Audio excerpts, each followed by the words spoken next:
La vidéo que je m'apprête à vous partager est très intéressante, très éducative, très instructive même. Sachez que je ne suis pas le détenteur des droits d'auteur de cette vidéo. Je vous la partage juste si elle vous intéresse. Abonnez-vous, likez, commentez. On commence.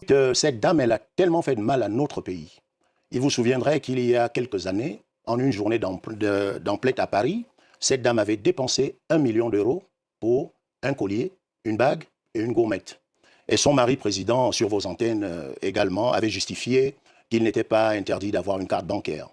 Cette dame, Sylvia Bongo Ondimba, lors de l'AVC de son époux, et qu'il était revenu du Maroc en convalescence, avait strictement interdit l'accès à la famille d'Ali Bongo Ondimba. C'est ainsi que nous avions vu à l'époque une scène ahurissante à Libreville, où la mère, soi-disant mère d'Ali Bongo, Patience Dabani, son frère Jean-Boniface Assélé et toute la famille ne pouvaient pas avoir accès à leur fils, oncle, neveu, malade, simplement parce que la régente avait strictement interdite.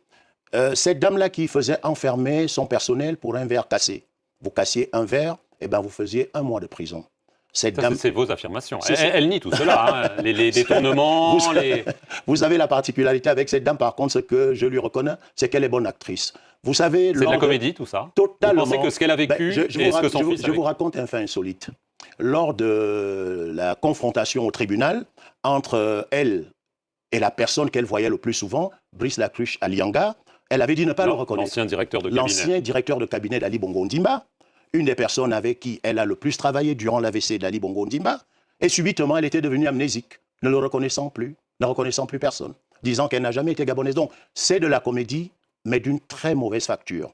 Est-ce que son fils a cependant pu subir des mauvais traitements? Je veux quand même rappeler que vous-même, vous avez été emprisonné pendant 6 ans, de 2016 à 2022. Vous dites avoir subi de la torture. Vous allez peut-être nous raconter ce que vous avez vécu. Est-ce qu'il est quand même possible qu'il y ait eu des mauvais traitements et que ces procédés continuent aujourd'hui? Je ne pourrais ni affirmer ni infirmer. Mais ce que je peux vous dire, c'est que je ne pense pas que tout ce qu'il raconte aujourd'hui, il l'ait subi. Il n'a pas pu le subir. Nous, ce que nous pouvons vous dire, c'est que Brice Lacruche Alianga a perdu 50% de sa masse corporelle. C'est visible. Je peux vous dire que, comment il s'appelait, mon défunt petit frère qui est décédé, en prison, Jean-Rémy Yama qui a perdu son épouse et n'a pas pu, le syndicaliste Jean-Rémy Yama n'a pas pu enterrer dignement son épouse. Notre ambassadeur actuel, Guy Abanda, qui s'était fracturé une jambe, a dû se traîner, mais vraiment n'a eu la vie sauve que parce que quelqu'un a pu lui mettre dans un coffre. Tout ça sous Ali Bongo. Sous Ali Bongo, naturellement. Et vous, qu'est-ce que vous avez vécu? J'ai été pris le 31 août au QG de Jean. 2016. Pendant l'élection très controversée à la présidence. Très controversée. Racontez-nous ce que vous avez vécu. Ce soir, ça a été l'indisible. Nous avons été bombardés à l'arme lourde. C'était l'équivalent d'1 mois de bombardement en Ukraine. Les impacts de balles s'y trouvent encore. Moi, personnellement, j'ai vu des dizaines et des dizaines de morts. Mais comme l'histoire... Les autorités disent 3. Malheureusement, aujourd'hui, vous savez, il n'y a pas de vérité qui ne finissent par sortir. Avant de revenir sur ces événements, je veux savoir ce que vous avez vécu. Parce que Sylvia Bongo a parlé de certaines choses qu'elle a vécues. Racontez-nous. Je suis arrêté au soir du bombardement. Je suis pris par les services d'Ali Bongo Ondimba, les services spéciaux. Je suis emmené dans une fosse septique où je suis émergé presque au cou. J'y demeure 3 jours. Ensuite, ils ont fabriqué, allaient mettre une arme dans mon chantier, etc., etc. Je suis donc envoyé à la prison centrale de Libreville où ils ont expressément ouvert un quartier qui s'appelait le CB. Le CB, c'était l'endroit, lorsqu'il y avait la condamnation à mort, l'exécution au Gabon, avant qu'elle ne soit abolie, où les condamnés à mort étaient mis pour la dernière fois avant leur exécution. Donc, c'est un bloc de béton, 50 cm de plafond en béton, 50 cm d'épaisseur. Et vous n'y restez qu'en sous-vêtements. En moins de 15 minutes, vous dégoulinez comme si on vous a versé un seau d'eau. J'y ai passé 6 mois, j'ai perdu 50 à 60% de mon acuité visuelle.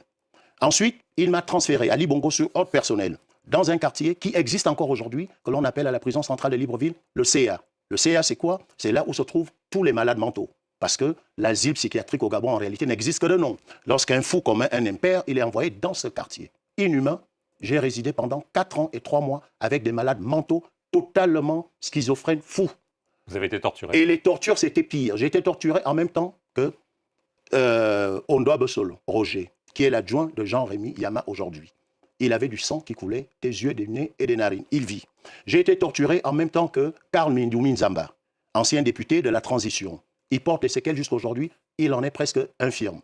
J'ai été torturé au point où j'ai fait 3 fois différentes comas. C'est-à-dire, on vous torturait, on vous laissait pour Qui mort. donnait les ordres? Les ordres étaient directement donnés par Ali Bongo. Comment vous le savez? Comment vous Parce pouvez que le prouver? les gens qui, à cette époque, nous torturaient, mais ils prenaient directement les ordres chez lui. Parce que, en ce qui me concerne, il avait entrepris un certain nombre de négociations avec moi, voulant que je lui demande pardon et qu'il me sortât de prison, ce que j'ai refusé. La première personne qu'il avait envoyé, paix à son âme, c'était l'ancien Premier ministre Issozé Ngondé.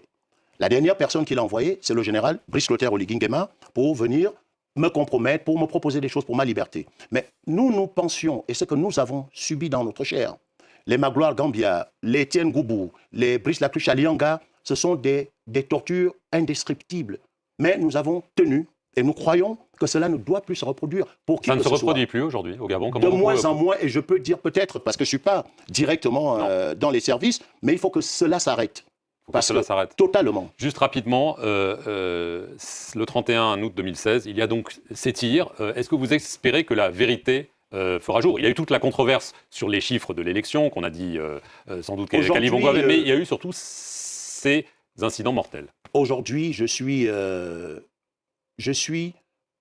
un peu heureux de ce que cette vérité commence à sortir. Il y a une semaine, un des grands journaux de la France, le Marianne, a fait un super article à l'intérieur avec une enquête détaillée. Que dit Marianne? Marianne dit qu'il y a une plainte qui a été déposée, effectivement, mais que Marianne ne comprend pas, ces enquêteurs français, qu'au Quai d'Orsay, il y ait retention d'informations sur 235 documents estampillés défense.